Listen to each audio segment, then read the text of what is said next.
Welcome to Kenton's videos. Enjoy the video. You'll begin by confirming prerequisites so the feature works reliably.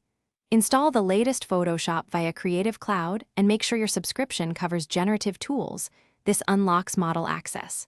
Once installed, sign in and enable GPU acceleration in Preferences so performance stays smooth.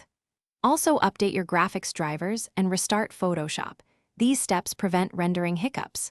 Now that core prerequisites are handled, move straight to enabling the Generative AI workspace and granting any required permissions so Photoshop can access models. You'll now enable the actual tools and configure them for your workflow.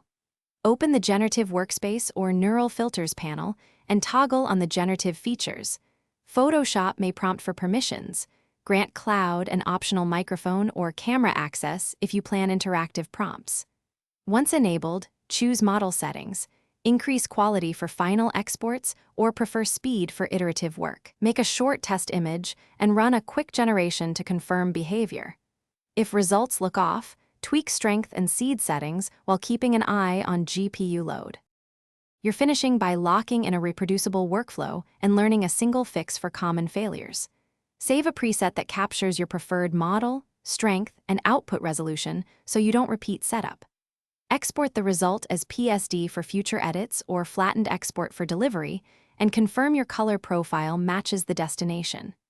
If the generation fails or hangs, reset Photoshop preferences, clear the cache, and reinstall the generative components. Doing that usually resolves corrupted models or permission issues and gets you back to productive editing. Thanks for watching. Consider subscribing if we helped you.